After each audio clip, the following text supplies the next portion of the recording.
Live from the bridge at the Launchpad Studios in Huntington, New York, it's Sports Talk New York with your hosts, Mark Rosenman and AJ Carter.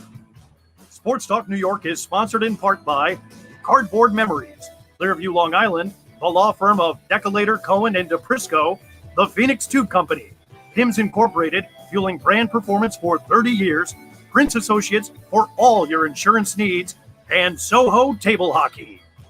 Here are your hosts, Mark and AJ. And good Sunday evening to you. Mark Roseman, AJ Carter with you this Sunday. If you're a Yankee fan, you can have a big sigh of relief that they almost let one get away. It looked like I was watching a Met game. Not the first one they let get away this week. No, absolutely not, for sure. But and we'll talk and more and about there's no corn stalks in this game. Yeah, that was something incredible as well. And it's now time for the Major League Baseball Report with John Coppinger. It's sponsored by Cardboard Memories, which is one of Long Island's most reputable memorabilia retail stores for over 29 years. The owner of Cardboard Memories, Scott Stamell, is known for his knowledge and savvy of authentic autographs. He's been featured on HBO Real Sports with Brian Gumbel. Cardboard Memories possesses the honesty and integrity one would want and need from a memorabilia source. Cardboard Memories is buying collections large and small. Let them run your next charity fundraising auction. Call them to find out how they can help at no cost. Cardboard Memories located at 6401 Jericho Turnpike, Comac, New York. Visit them on the web at cardboardmemories.com or follow them on Facebook or Instagram. One story that was really cool to follow last night was Tyler Gilbert's first career start. Right. Fourth career game of his entire career. He joins only three other pitchers that threw a no-hitter in their first start, and the last one to do it was in 1953. Right, Bobo Holloman. Right. And the interesting thing is, this is his first complete game in all professional sports. So walk us through that game and the range of emotion, seeing his dad in the stands. What were you when you saw it, what were your first thoughts, John? It's just amazing, this kid, just coming up and like you said, first complete game in any level, and it's a no-hitter in the major leagues. It's just heartwarming. This is a guy who, when he was in high school, wanted to attract scouts and Division I college scholarships, broke his hand while batting.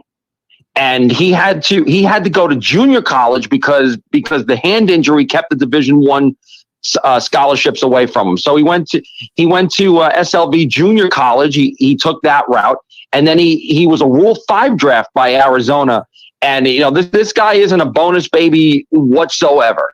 So for him to come up and do that against the San Diego Padres too, he wasn't doing this off a last place team. He was doing it for a last place team or close to it against a pennant contender, and that's just something else, man. Which raises really an interesting question. Because he was playing for a last place team that had nothing to lose to keep him in the game. Do you think if he were playing for a better team, would they have thought about pulling him at some point, since A, it was his first start in the majors, and B, he had never thrown a complete game before? Certainly a possibility. There's so many other factors that go into it. He certainly wasn't stretched out. So that made it surprising that they let him go. But I think for a better team, maybe could have been. And also, it was a blowout, right. So it was a 7-0 game. So that likely played a factor as well.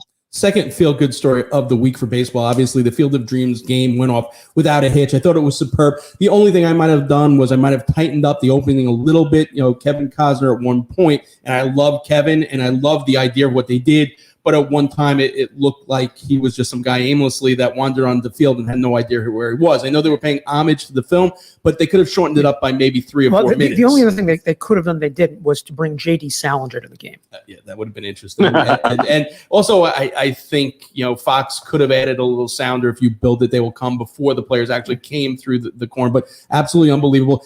Before we let you go, it's interesting, John. Last week we spoke, and we were talking about two teams going in different directions at that point, the Mets and Yankees.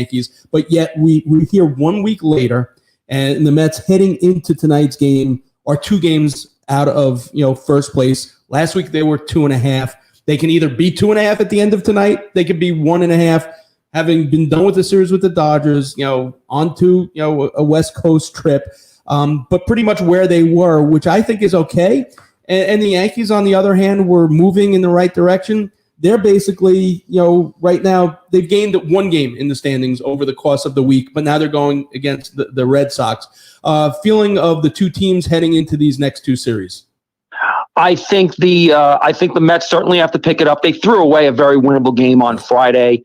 They gave up a couple sac flies because they hit a pitcher who was trying to bunt, and they threw away a throwback to the mound.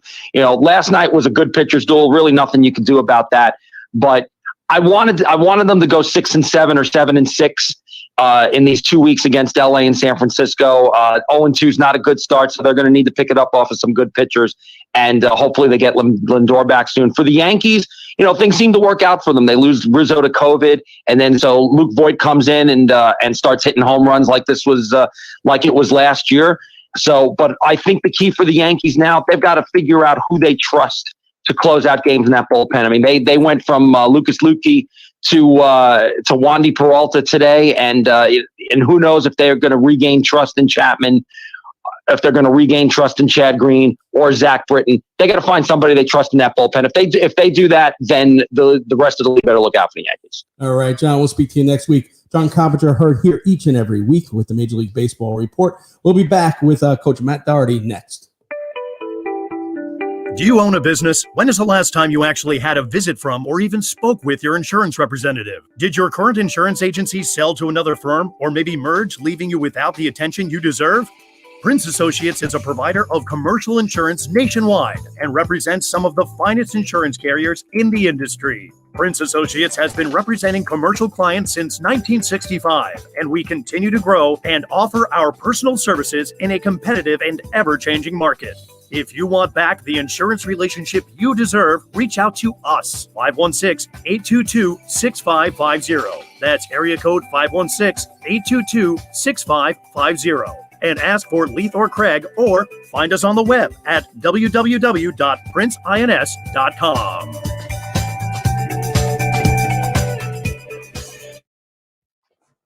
Joining us now is a man who started his basketball career right here on Long Island as he was a standout high school player at Holy Trinity in Hicksville, New York. He was on the 1980 Holy Trinity team that won the Class A New York State High School Boys Basketball Championship. He went on to play for legendary coach Dean Smith at UNC, where he started alongside future National Basketball Association stars James Worthy, Sam Perkins, Kenny Smith, Brad Doherty, and Michael Jordan. He went on to have a successful career in coaching, first as an assistant coach at Davidson and then at Kansas. In 1999, he was named head coach at the University of Notre Dame. In June 2000, he returned home as a head coach of the UNC Tar Heels. 2001, UNC won the ACC regular season championship. He was voted the 2001 AP National Coach of the Year. 2 short years later, he was forced to resign from his dream job. He takes us through it all in his new book, Rebound, From Pain to Passion, Leadership Lessons Learned. It is a thrill to welcome the pride of East Meadow, Matt Doherty, to Sports Talk New York. Welcome, Coach. Hey, thank you, Mark. I think Frank Viola might have a little bit of an argument with the pride of East Meadow. Those of you know Frank Viola, the great pitcher, Cy Young winner, who ironically, he and I both live in Mooresville, North Carolina. It's great to be on the show, and thank you for giving me the opportunity. So it's interesting because you mentioned in the acknowledgments of the book how your leadership journey really started after you were forced to resign at UNC, which I found so interesting. Obviously, that was 18 years ago. How would this book be different had you had taken paper to pen back in 2003? Well, it was probably, if I wrote it right after I was forced to resign, it'd probably be a bitter book. And I talk in the book about driving over the Bitter River. Your initial reaction is disbelief, dismay, disloyalty, and I think you generally don't look at inward, and so I think that I purposely didn't write a book, and purposely, I had people say, "Hey, you should sue the university," and that's not my style. Kevin White, who is retiring as the AD at Duke, was the AD at Notre Dame when I left, and he's been a good friend. He said, "Take the high road. There's less traffic up there," and I put that quote in the book. And And that's what I try to do. So if I would have written it right away, it'd probably be a whole different slant and not worth a damn for anybody to read. So the foreword of the book was written by Michael Jordan, who saw your leadership qualities firsthand. He credits you with making him a better player. And that's pretty high praise from one of the greatest players to ever play the game. What was your reaction when you read what Michael wrote?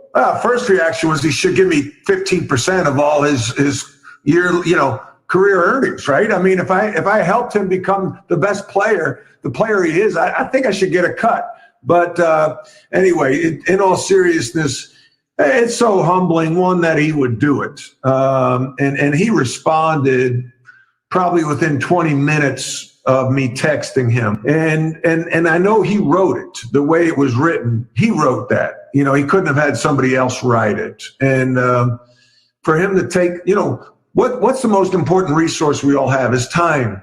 And so when people take the time to do something for someone else, that's a real gift. So I look at it as a huge gift from Michael Jordan. The book takes us through your journey and how at an early age you knew you wanted to be a basketball player.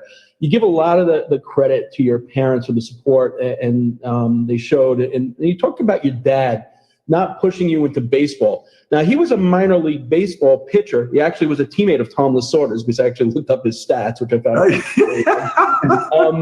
How did your parents' support help you achieve your goals to play high school and college basketball? Oh, well, I think there's so many things. And I'm a parent myself, and my son is 24, my daughter soon to be 22. And I think you give them encouragement and support and try to expose them to as many different experiences as you can. And then they pick what fits them. And I think it's important that they pick it. And then you support that. My son picked lacrosse. Growing up on Long Island, I was around lacrosse a great deal, but didn't really know the sport. My daughter picked art. She's just accepting a job with Ralph Lauren in New York. She's very creative. She wants to live in New York City. I want to support that. And so my parents, the best they could, they supported. I played in the band. My dad bought me a drum set for Christmas. I remember, couldn't believe I got a drum set. And then I think after a couple of years of playing on the drums, my mom got a migraine, and one day I came home, they were miraculously sold. But what is your gift, right? What are you good at? What do you find fulfillment in? And then support. And that's what my parents did with me. I was obsessed with basketball, and they supported it. Signed me up for camps, allowed to adjust my schedule. I didn't have to do the dishes after dinner because I had to race to the park to get into that first game. And then showing up, just being present, getting goosebumps thinking about it, just knowing they were in the stands.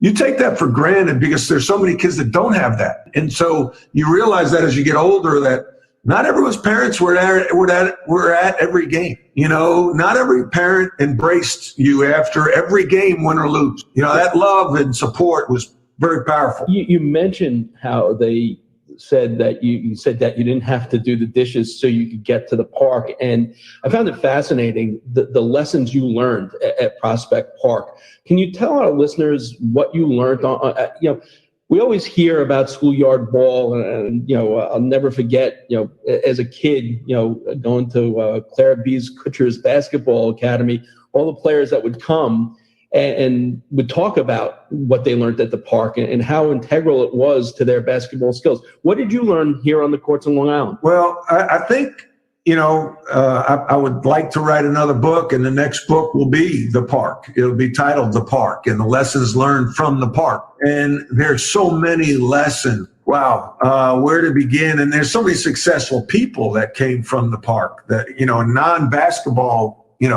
world, business and education. I think the first thing is, meritocracy.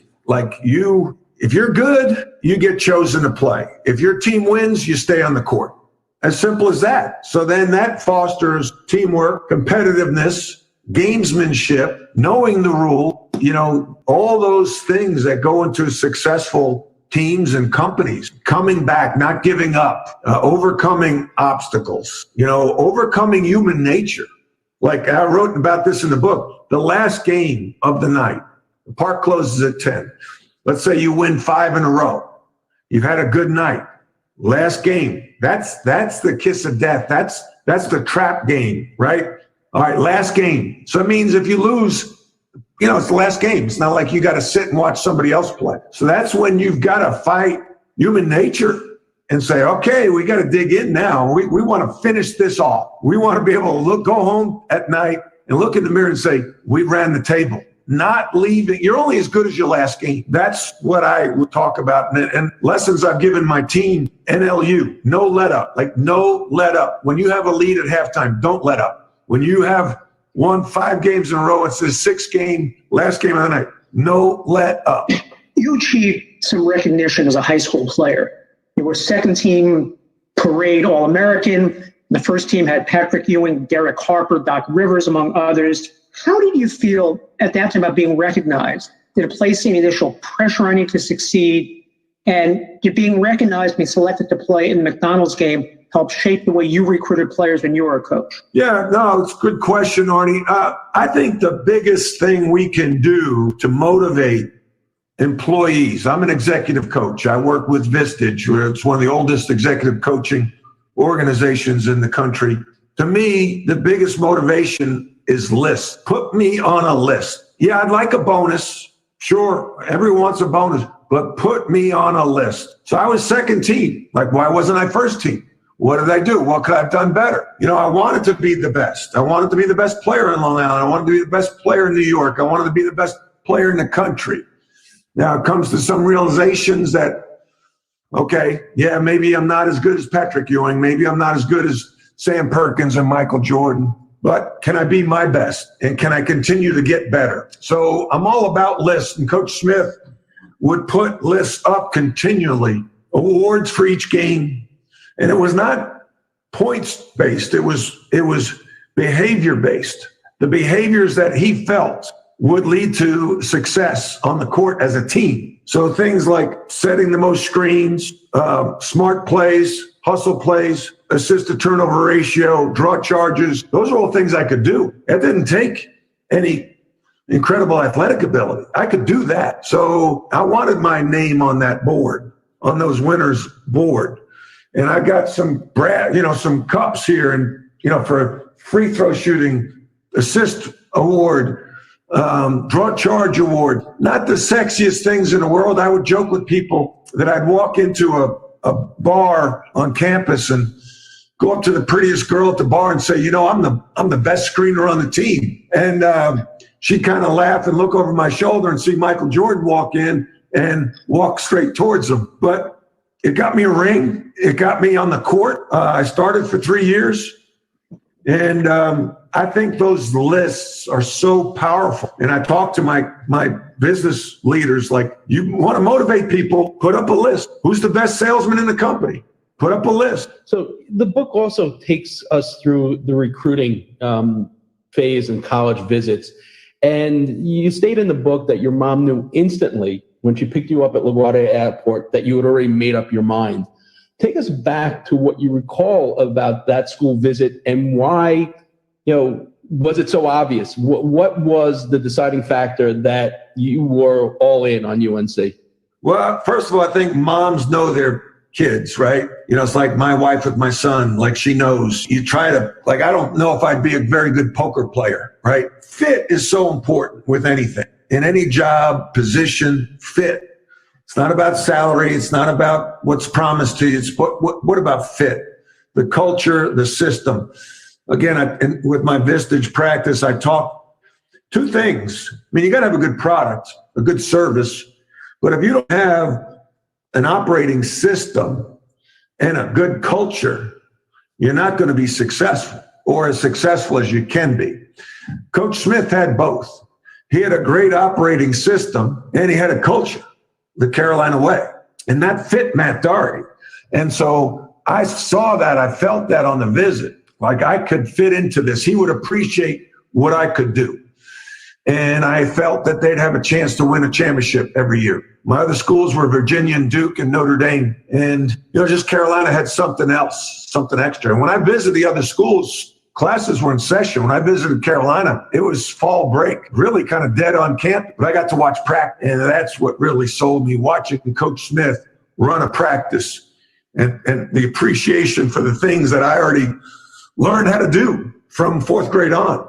I had great coaches on Long Island that taught me, and I embraced those fundamentals, and I knew that I could fit in well, coach's program. So when I come off the plane, my mom greets me. Back then, they could greet you at the gate check, where I passed through security. And she says, "You're going to Carolina, aren't you?" And I'm like, "Yeah, I'm going to Carolina." And like 2 days later, I called Coach Smith and committed. And that choice couldn't have worked out any better. As you mentioned, your starter on the 81-82 Tar Heels team, which on March 29th, 1982, wins the NCAA Men's Division I basketball tournament, defeating Georgetown by a score of 63-62. The interesting thing is, though, after college, your basketball dreams are somewhat crushed. And so many of us watch the draft as it unfolds, and we see the players one by one go get their team hat and pose. But what we don't see are the really good players that don't get drafted or get drafted much later than they anticipated. Walk us through that experience, because it's something that I found fascinating in the book, and it's something that very rarely do we ever hear about. Yeah, no, thank you, Mark. Wow. A name comes to mind right now, Luke Garza, right? I mean, wasn't he the player of the year in college basketball? His name wasn't called. He may make an NBA roster. And you put in all this work as a player, and you identify as a basketball player. Like, to be really good at something, unless you're freakishly talented, you got to become obsessed with that, whether you're an artist, a musician, and that's not really healthy. But to be your best and to achieve at a high level, you've got to become obsessed, and that's your identity. I was identified as a basketball player, and that felt darn good. And all of a sudden, on that date in 1984, draft date, I was no longer a basketball player. Really. I talk about, it's like breaking up with a girlfriend. It's like, man, we loved each other for 12 years, and all of a sudden you're telling me you don't want to see me anymore. I'm like, okay, screw you. I don't want to see you either. And so I went and worked on Wall Street, but I cried like a baby. And then the next day was the clock radio goes off. Now it's 1984. We had clock radio. Clock radio goes off, and it's on the local news. And they go right into the local players drafted. So now, like, I hear for the first time the players that were drafted. Like, back then, you didn't get it on your phone, right? You had to wait till the next day or catch it on nightly news. And I remember Rick Carlisle being drafted in the third round by the Celtics. And in my mind, that's where I felt like I wanted to go and should go. When I heard that, it made it even that much more difficult. I was drafted in the 6th round. I mean, they don't have 6 rounds anymore. They have 2 rounds. So it was really kind of a slap in my face and a wake-up call that, okay, I'm not that good. Now, you have 2 choices at that moment. You could accept it, or you can fight it and try to prove them wrong. So I went to camp. I got hurt. I had a bad back. And I'm like, you know what? I don't want to hang on to basketball. I don't want to be a guy that's all they have. And that's why I went to North Carolina, because I wanted to get a good education and have a safety net if and when basketball was over. So you stated in the book how you always had that plan B, even though you felt betrayed by basketball. You go, you work on Wall Street, and you come to the conclusion that money doesn't motivate you. What do you do next at that point when you realize, you come to that conclusion that money didn't motivate you? Well, I quit my job. I probably quit before I would get fired, because I wasn't doing a great job selling bonds, and I quit and moved to North Carolina. Thought I was going to get in the real estate business because I thought, well, I like tangible assets. Like I could sell something that you can see, feel, and touch versus a bond yield. To a large extent, that's true. And then I kind of fell into coaching. I was working part-time for a guy named Ed Sockwell in a search business, and he had the Charlotte Sonic AAU team. And so he asked me to coach the team, and I started coaching this 8th grade team, and I loved it. My assistant was Charles Waddell, who's now the associate AD at South Carolina. Charles was a great athlete at North Carolina. I planned practice. I picked the kids up. We took them to games. I loved it. And so I'm like, oh my gosh, like I didn't realize I would love it like this. And then ironically, I was doing the radio at Davidson, and Bob, they fired their coach and hired Bob McKillop, who was my high school coach on Long Island for 2 years, and he hired me, and the rest is history. It's interesting because you use that journey at that point to, drive home one of the major tenets, I think, of your philosophy. And it's basically that life is a series of decisions, and dealing with the consequences. The better decisions you make, the better your life will be. You end up getting the head coaching at Notre Dame, where you had some work to do turning the culture surrounding the basketball program around. You have success, and the number 304 was an early turning point there. Can you share the significance of what 304 meant? Oh, gosh. If anybody has seen the movie Miracle on Ice, where Herb Brooks was coaching the USA Olympic hockey team in 1980, and the team comes together, and they're playing an exhibition game somewhere in, looks like Sweden or Iceland, because there are a lot of pretty girls in the stands, and the players are not really into it, and they're winking at the girls in the stands, and they get smoked in this exhibition game. So Coach Brooks, the players are like going off the ice, and he's like, no, on the blue line. So he starts blowing the whistle, and they start skating sprints, if you will, and to the point of exhaustion, to the point of throwing up. And, he would ask them after like the first few, like, who do you play for? And one player would say, I play for Wisconsin. The other guy would say, I play for Boston College. I play. And after he would continually do that, these players were getting beaten down physically and mentally, they would start to say, I'm getting goosebumps talking about this story now. They would respond, I play for United States of America. I played for the USA. So he built a culture. He had built it in a short time through that practice. I did the same with my team. We had just gotten embarrassed in an exhibition game by 24 points to Marathon Oil. And the subtitle in the paper the next day read, lackadaisical effort dooms the Irish. And I just start seething. We're supposed to have a day off. And, I've been called a lot of things, but lackadaisical is not one of them. And I'll be damned if that was going to start now. And we could have a bad team, but we're not going to be soft, and we're not going to be lackadaisical. So I told the coaches to get the managers to tell the players we're going to have practice, but there's going to be no basketballs in the gym. So I put them on the baseline and just start running them. And they started to get tired, and I'd get on them. I'd say, I've been called a lot of things, but lackadaisical is not one of them, and it's not going to start now.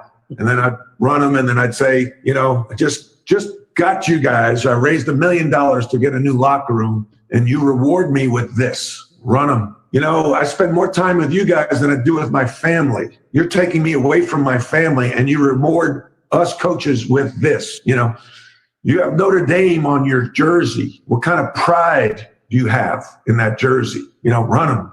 Guys would fall out. I'd say, get the heck out of the gym. I don't want to see you. And so one of the biggest jerk moves I did in that meeting was Matt Carroll, who was a freshman who played in the NBA, said, Coach, I'm getting thirsty. Can we get a drink? And I'm not, like Matt, I call him Matty. I said, I tell you what, I'm getting really parched blowing this whistle. So I asked the manager to bring me a cup of water. I drank the cup of water in front of them, and I said on the baseline and blew the whistle. Now, you probably get fired for that today, right? Yeah. And so, but now they didn't like me for the next 4 or 5 days. I didn't like them for the next 4 or 5 days. But about 5 days later, we go and play Ohio State at Ohio State. They're ranked 5th in the country.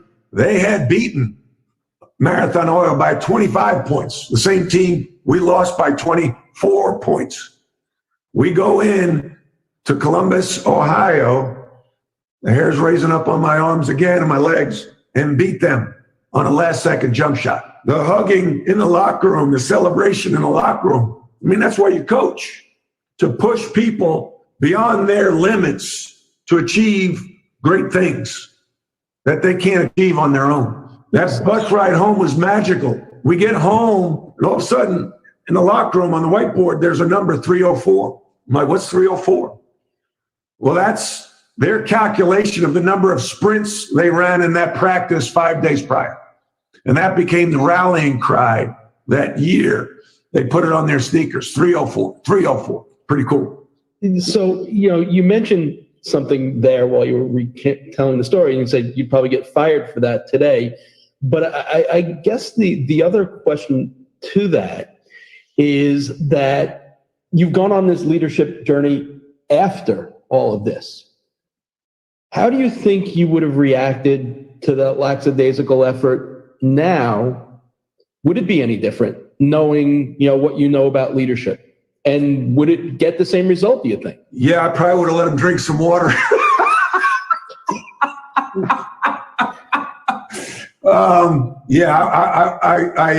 I would have done something similar, but it might have been couched a little bit differently.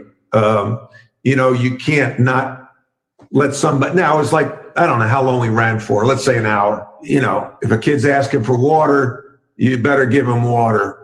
So you probably put water on the baseline, because I don't want to hear this. I don't want to.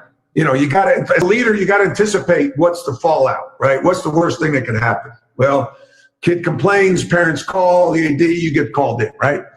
And if you're winning, it's no big deal. If you're not winning or you're new coach, you're on notice.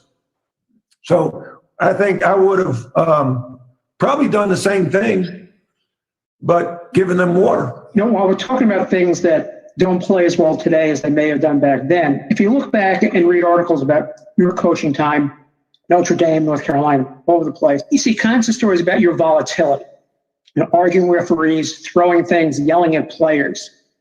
Looking back, you regret that image. And how do you think, if you're doing it now, you'd handle things differently? Yeah, I think there's a fine line. I talk about this, Arnie. There's a circle, emotional circle that you're in, and each of us are in.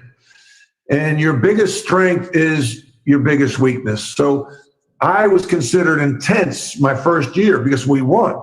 My first technical, my first game, I didn't even try to get a technical. I was stomping my foot because I can't whistle. So I'm stomping my foot. The referee thinks I'm complaining about the call. He tees me up. The place goes berserk. They're so fired up because they have a coach who's fiery.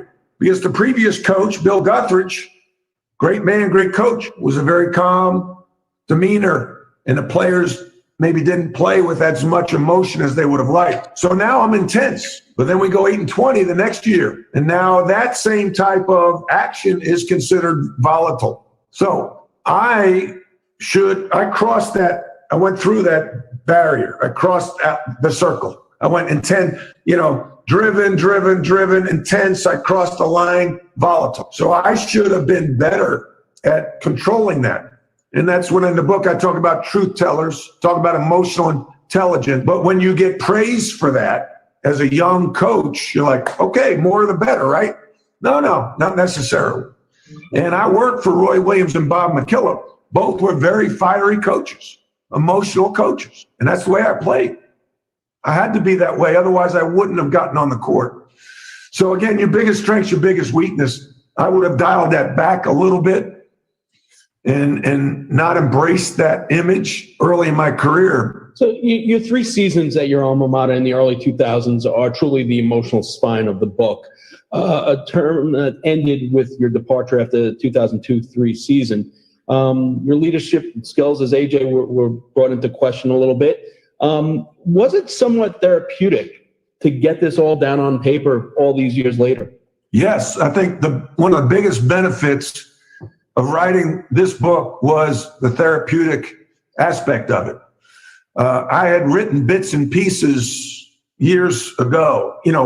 One thing is to get it on paper. That's kind of therapeutic, but to get it out to the public and then talk about it like this is very therapeutic. And I stressed that I did not want to make it a tell-all book. Like, I didn't want to bash people. I put some people in light that maybe not was as favorable. There's some things about Coach Smith and Dick Bedore that people would say, oh man, you shouldn't have said that. But that was true. Like, that stuff happened. And the impact it had on me, people are going to protect their brand, protect the shield like they do in the NFL. And they're going to protect UNC and Dean Smith and Dick Bedore. And I get that. And that's the risk I took with some of those comments. But I also had to protect me. Like I had to protect, not just, I'm talking about my brand. I'm not talking about brand. I'm talking about me emotionally, because I still deal with depression, but I was deeply impacted by depression because of that experience at North Carolina. And some people had a direct, had an impact on that. Ultimately, I had the biggest impact, and I didn't read situations properly. That was my inexperience. To get a full taste of the book, I felt like those things needed to be in there. A translatable lesson is no matter what the situation, whether it's sports or business, it's hard to replace a legend. No. And it's hard to replace the legend's chosen successor, even harder, and even harder when the legend is still around. So what is the takeaway that you have from your experience there in dealing with it, and people having to replace someone who is beloved, a legend, or whatever? Yeah, don't do it. Don't do it. Buy a futures, my Wall Street background, buy an insurance policy, get a futures, buy a futures put or whatever on your career. I look at like what John Shire's getting ready to do and Hubert Davis. I think they have two different, one, they've both been there a long time as assistant coach. And I think that's helpful with the transition. The key is, sometimes those leaders that retire, that stay around, they got an ego and their identity is wrapped up into that job. And, it's hard to give the next person credit, just human nature, because now it makes, sometimes if they're insecure, and most successful people are insecure in some way, shape, or form. Sometimes that's why they're so successful, because that insecurity has driven them to the success. So all of a sudden, it can be difficult to have that person around. It takes a rare individual. And so I think understanding who you're replacing in their role moving forward is huge, but it's hard, man. It is hard. It's easier to buy a good stock that's beaten up, like Notre Dame, and try to make progress than it is to buy a stock that's at an all-time high and make it better. Well, it's also interesting to note that you're forced out 2 years before your recruits win an NCAA title under Roy Williams. Was there a sense of personal pride that you kind of laid the foundation for that title, even though you weren't there to see it through? Yes, 100%. There's a pride to this day. And I don't even have to bring it up. At least once a week, I have somebody tell me thanks for that 2005 championship, either in person or social media. And so, my staff and I take great pride in that. Doug Wojcik, Fred Quarterbaum, Bob McKinnon, David Cason, we put that team in place.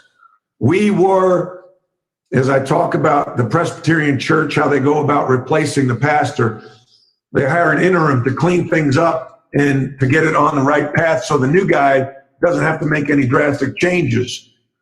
I didn't know it at the time, but I was the interim. And we did a darn good job of laying a foundation of a tough, competitive culture and getting players in there that could win a championship, and they did. So, yes, I take great pride in that. So you currently run the Doherty coaching practice, which includes executive coaching, seminars, corporate talks on leadership. The second part of the book gives lots of those leadership lessons, and you start the growth chapter off with a quote which I have never heard before, and I'm surprised because AJ and I coached a high-end travel team for many years and read a lot of different coaching books, but this quote comes from Nelson Mandela. Yeah. And the quote is, "I never lose, I either win or learn, which seems to me the way you live your life." Given all that you've learned, and it's been 10 years since you coached, would you like another chance at coaching? And which of the two would you prefer, a college position or a pro position, and why? Yeah, wow, great question. I'd love, Nell, listen, man, like you think you've gone through some stuff and then you look at like Nelson Mandela and you're like, oh my God. That guy was in prison for how many years and comes back to be the leader of South Africa. and not bitter. Like the whole bitter river thing. Like he said, if I come out, walk out of prison and I'm bitter, I might as well still be in jail, you know? And so that mindset, that's your life's impacted by two things: the people you meet and the books you read. And by reading those things, it can open up your mindset. Like, yeah, I failed, but boy, I learned a lot.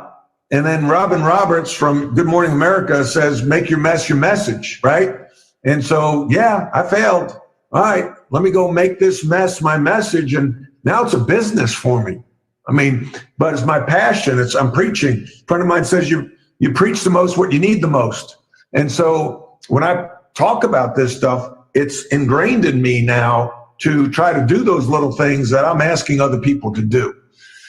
So it's really, you know, I think the perspective is huge. I'm a Christian. I trust the Lord most of the time. Sometimes I try to control it a little bit more, like Lord, you closed that door on that job. Now, did you lock it, or is it just closed? Like, can I go and open the door? So, you know, I've looked at every spring. March is the worst month for me in terms of depression, literally, because the excitement of March Madness. And I'm like, I should be there. Like, that's my month. Like, that's my identity. And then part of me says, like, hey, who the hell do you think you are? I mean, that's a hell of an ego, thinking that that's your month and you should be there. You have a right to that. I don't have a right to that. But it's a hard month. So get you thinking about coaching. You know, and I thought, well, maybe I could be an assistant for Hubert Davis. Maybe I could be a head coach at this job. Maybe I can. So yeah, that gets in my mind. And I remember I was interviewing I was trying to get involved with the Elon coaching job like 3 or 4 years ago. Elon College, now it's Elon University, small school in North Carolina. I was the national coach of the year at the University of North Carolina, 30 miles away. I couldn't even get an interview. I mean, a real interview. I remember that the AD texts me and he says, you know, we're going in a different direction. And I wheeled around, I was in bed, I got on my knees and I thanked the Lord for slamming the door. Not just closing the door, but slamming the door. Because that gave me, okay, God, I get it. Like, I'm hard-headed, I'm Irishman from New York. You know, it takes a while. I get it. But still, every March it creeps in. With that said, I'm in a better place.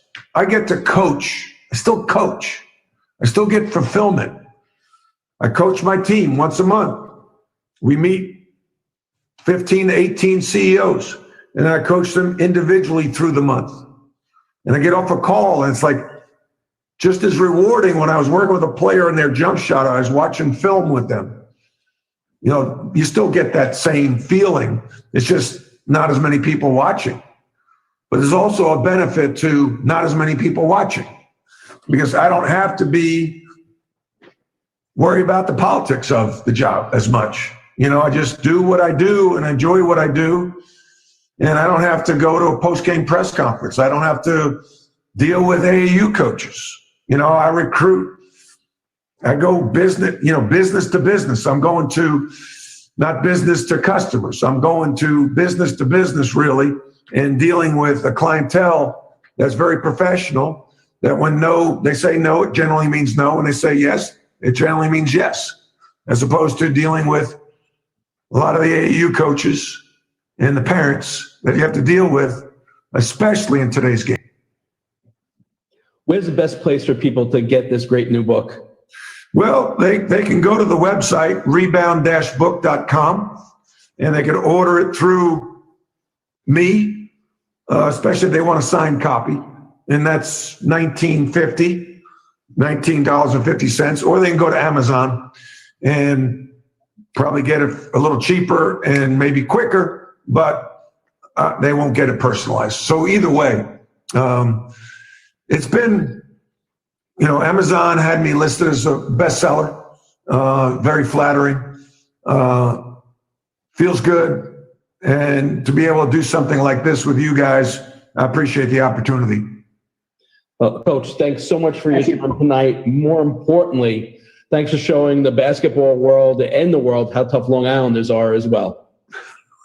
Strong Island, baby. Matt Doherty, former Tar Heel, former AP College Coach of the Year. We'll be back with the NHL Report and Russ Cohn right after this. If you're a company looking to increase your visibility, to make sure your promotional materials get packaged in the most attractive way and distributed most efficiently, then you need to call in PIMS. Whether you're launching a new product and need to assemble customized influencer packages or looking for a more efficient way to manage your inventory and collateral, PIMS involvement helps maximize the impact of your brand's performance. For more than 30 years, PIMS has been helping companies get their message out to the right people, offering personalized distribution services and full-scale inventory management solutions. PIMS works its magic on 3 continents, backed by 350,000 square feet of warehouse space. If you're looking for experience, PIMS is it. They've shipped more than 13 million packages and elevated more than 8,000 brands. Want to know more? Check them out on the web, PIMSinc.com. That's PIMSINC.com, and read testimonials from their satisfied clients. That's PIMS, the first name in marketing support.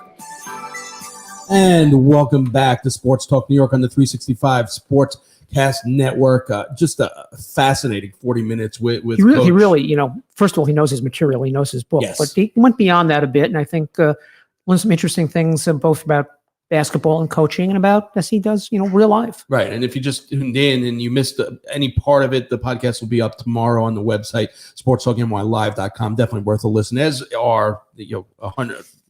Hundreds. How many do we have now? What's the number we're going through? We're probably close to 1,000. But right now, it's time for the NHL Report with Russ Cohn, sponsored by our good friends over at Soho Table Hockey. What's table hockey, you say? Some of us might have grown up with rod hockey or bubble hockey or even air hockey tables. Soho Table Hockey has embraced the nostalgia of those old tabletop games and designed a whole new board for the future. Handcrafted with designer wood, state-of-the-art playing surface, unbendable rods, energy-absorbing walls. This is a table hockey game that players age 8 to Arnie Carter's age can enjoy.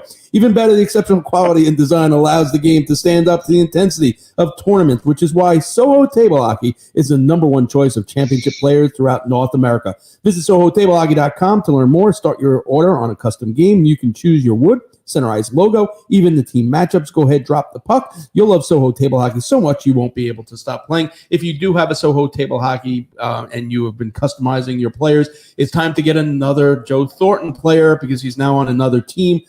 That's pretty much what I want to talk about tonight, Russ. Listen, I know that Joe Thornton, over and above his goals, is a great team leader, and he does get a boatload of assists. But over the last 3 seasons that he's played, he's got 28 goals, and as I mentioned, the 74 assists. Brian Boyle has 29 goals in his last 3 seasons, a lot less assists, but he's also 6 years younger. He is a good leader, not the quality leader that Joe Thornton is, but here's a guy that's not even getting a phone call. That's the question, Russ. Isn't what's the price of leadership?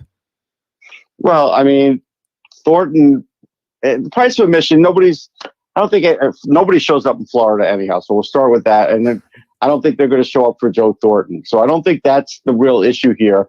And locker room aside, I mean, Boyle's good in the locker room. Thornton is a little more worldly, but I do think it's still the fact that you can't get the puck off of Joe Thornton's stick. He may not be scoring like he used to, but he still can play a power play, and he still can play, go out there and score you some points or help score some points in the third period. The problem with Boyle is with his size, he's never been tough enough. If you tell him to go to the net, he'll do it sometimes, but not all the time. And he's never really sort of carved out a niche in the last few years as he's slowed down a bit to be like a fourth line grinder. He just doesn't do it enough. So I think if he had gotten that rep and had done that a little more, I think he'd have a job. Interesting. All right. That's pretty much it in the world of hockey right now. Also, as long as we're talking hockey, got to throw out a little plug for our listeners. I will be on the NHL Network talking about Howie Carpenter in my book tomorrow night on NHL Tonight between 6 and 7, unless I end up on the cutting room floor. If you want to tune in and watch that, and you should watch it because, and listen to NHL Network Radio because Russ Cohn is a constant guest of theirs. So we'll talk to you next week, Russ. Okay, see you guys. You got Russ Cohn here each and every week with the NHL Report. You know what time it is? What time is it? What time? Oh, that is the theme song for AJ's Sunday Papers. I don't even know where you're going with this one, but you know what? Because we've talked about it. I know. Teams have promotions for very different reasons. They have promotions honoring Veterans Night, honoring this. Bring your dog, special nights. Bark in the park. Bark in the park. The Pensacola Blue Wahoos had a special night this past week honoring a sandwich. Not just any sandwich, the Crabzilla Sandwich, which they sell. Which is a great name for a sandwich. It starts with a brioche bun. We had lettuce, tomato, pork belly, soft shelled crab, a scoop of crab mac and cheese, 3 fried shrimp. They top the bun. They put a big bamboo skewer with some crab hush puppies on top. It's a $25 sandwich. And by the way, you have to order it in advance. And it's also only available at that kosher section? Right. It's not available on Jewish Heritage Night. Okay. So, but how did they celebrate Crabzilla Night? They wore Crabzilla uniforms. And if you have to take a look at the uniforms, if you're watching our stream, I just put it up. You have to look at it. You have to look not just the front of the uniform. You have to look at the back, at the crab eyes on the rear end, leading down to the crab claws on the leg. So they went out. They played a great game. They won 7-2. And of course, if you're having a night in honor of a sandwich, there's only one team that you can play as your opposition, and they did. No. The Montgomery Biscuits. It's interesting because for those of our viewers that actually watched the Field of Dreams game, they had a in-game interview with Jarrett Cole, and they were asking him how he's feeling coming back from the COVID, and he basically said, forget about the Delta variant. He said he thinks the Yankees have their own strain of COVID because it just keeps on recycling, and people who've gotten vaccines are getting it, but it doesn't. What does that have to do with crab sandwiches? Because I think the Blue Wahoos have a really bad case of the crabs. Ooh. We want to keep this clean. No sex. No sex on the show, Mark, right? No politics, no sex. All right. So we are having difficulty getting in touch with Chaim. In the meantime, we'll get Jay. But why don't you tell me a little bit about the Summer League? It's coming towards the end of the Summer League. And the Summer League, rookies, second-year players get more experience. It's just bizarre that there's basketball on almost every single night. And they do it in Las Vegas. It's in a bubble of sorts. And you see, to some extent, you don't see how good players are, but you can see if you made a big mistake on a draft. If somebody can't play. Early? I mean, you look at habits. College game, right? Right. Who all of a sudden is thrown into a system that he knows nothing about. Okay? But you see how quick study, how coachable they are. And the Knicks walk away really feeling good because Obi Toppin has shown progress. Right. Emmanuel Quickly has shown great progress, one of the most improved players, and their draft picks, Miles McBride and Quentin Grimes, have done very well recently. So the buzz, which really is not worth a lot, of course, because the Summer League, they're only playing rookie competition, is that at least they're excited about what they have to the extent they know it doesn't seem like there's obvious mistakes. And your 2 second-year players, Toppin and Quickly, have shown progress. And that's really, look, you take it into the season, you want to see progress rather than regression. And hey, as you say, it's hockey, in the summer, it's basketball in the summer, right. And that's worth watching. But on the flip side, as optimistic as we can be as Knicks fans, I think if you're a Hawks fan, you have to be even more optimistic because their second-year players are just tearing up the summer league. There are other teams that have good players too. The surprises. Houston, Houston's draft comes out looking really good and saying good. So look, it doesn't mean a lot. It's one of those things where you can take negative emphasis and not positive, but it's still decent positive emphasis if you can take them for the Knicks. And it's also programming because they replay these games sometimes at 7 a.m. in the morning. If you're watching baseball invested, but you're still a Knicks fan at 7 a.m. So your choices this week are the Summer League or the Little League World Series. All good stuff. Yeah. But it's time now for the Capco NFL Report with Jay Retcher. It is summer out there. Before you know it, it's going to be fall as well. And we want to get those nice breezes through your windows. So you have to get those windows and doors ready to let that fresh air in and keep the fall bugs out with the Clearview retractable screen. Clearview retractable screen comes standard with a lifetime warranty and the patented speed reducer, so it won't snap back. You get the luxury of a screen door, sleek, low-profile design without the hassle of a bulky storm door or sliding screen door. Call 631-440-1100 for a free estimate. That's 631-440-1100, or visit them on the web at clearviewlongisland.com. You know what? Won't snap back. I think the fans aren't snapping back today. It was a big game yesterday just because it kind of set a tone. Listen, didn't do anything spectacular, didn't, S the bet either. And we're talking about the Jets quarterback that, we talked a couple of weeks ago that might be a lateral move. So, Jay, the big question is, what did you see? Did you think that where you are? Did you get to see it? And as a Jet fan, glass half full or half empty after that first exhibition game of the season? Well, I think Jets fans, glass half full guys. I mean, Zach. Well, I mean, listen, it wasn't the greatest show on turf. I mean, you're not going to see that in the preseason. But what you want to see from a young quarterback is, hey, you're not going to see these guys go through all these progressions and go left to right on the field and, making all these plays. But he made the simple plays. And I think that's where you have to start when you think about it for a young quarterback. And then as a Jets fan, you go get out of there relatively, scot-free, health-wise good. And you just kind of want to see some, like you just said, you don't want to see it. You talk about it in basketball too. You don't want to see the regression. You want to see progression. Yeah. And I'd be a lot more pleased if I was a Jets fan coming out of that game than a Giants fan because, oh, Lord, that offensive line. The Giants look terrible. Either the Jets defense is really good or the Giants offensive line is terrible. That's a great question. And one of the takeaways that I had, one of the things I would have liked to have seen, but realized it is a preseason game and the first preseason game. The two things I didn't see Zach Wilson do. I didn't see him throw deep because they have very controlled. It was the classic, West Coast offense, short pass, short pass, short pass. And I didn't see him have to scramble. And I guess, you don't want to, but maybe he didn't have to because the offensive line. Your offensive line is what was a big stress point over the offseason. They built up that offensive line. There was relatively not a lot of pressure. Listen, it wasn't in there long enough. Right. Had the game gone on and the guys got tired. See what happened. Right. You see what happened. So how bad is the Giants offensive line or is the Jets defense that good? Well, I think it's a combination of both. And you kind of mentioned the West Coast offense there. That's why you see at times young quarterbacks, when they get into that West Coast offense, kind of the first time through, maybe the first couple of games, you go, hey, it's not too bad. It's when the league starts making that adjustment, taking that first read away. That's when you see, all right, what are you really made of? But yeah, I don't think the Giants really know who their offensive line is going to be. I mean, you have some starters here and there. I mean, you look at a guy like Will Hernandez in that first season, you go, man, this guy, he might be a future Pro Bowler. I still think they're up in the air with him. And we got to remember, too, guys, switching from, no preseason games last year to 3 this year. Right. You've seen a wide gamut from one team, the most team having 31 guys sit out, to a low as 6, 7, or 8 guys. So I think the teams, it's going to be a little tough for them in this preseason because we always knew, hey, the starters were going to play week 3 when they had 4 preseason weeks. And then week 4, you didn't know who the heck was out there. I think there's going to be some adjustments. It's going to be kind of trial and error. And it's going to be kind of skill specific for each team. They're not going to know like how many reps each guys are going to play because you don't want guys like Tom Brady and Aaron Rodgers and Russell Wilson being out there and then getting hurt in week 2 of the preseason when we know it means very little, especially for the vets. Yeah, for sure. And the new coaches are going to have to really experiment in these preseason games. All right, Jay, we'll speak to you next week. Jay Retcher here each and every week. Thanks. You got it with the Capco NFL Report. That kind of puts a wrap on us for tonight. In a little bit, obviously coming up right after us is BT Talks Baseball. Lots of great programming. Who's spread have this week? I'm not entirely sure.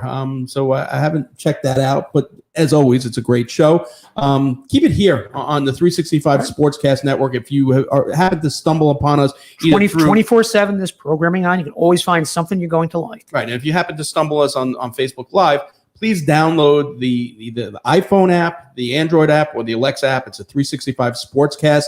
Just tell Alexa, play 365 Sports, or just download the app on your phone, plug it into your Apple CarPlay, and take us from coast to coast, from country to country. We'll be there. So, and we'll be there next week as well. So see everyone next week. Have a safe one, and let's go Mets. Let's go Yankees.